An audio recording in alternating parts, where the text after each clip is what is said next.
So what's up sa inyo mga katurot? Ako nga pala si General Rayu, or tinatawag nyo naman bagong si Kuya Rayu nyo. So for today's video, nandito po kami ngayon sa province ko, sa Batangas. Ito po. Ito.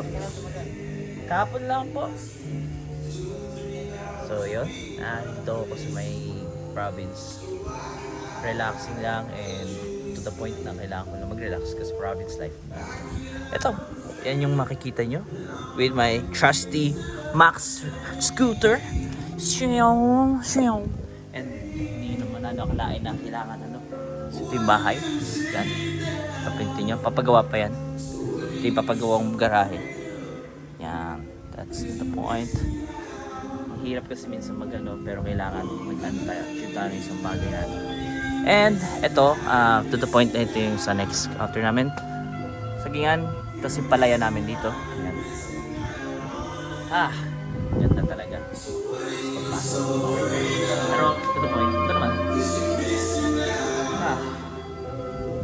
Lamig. Papresko.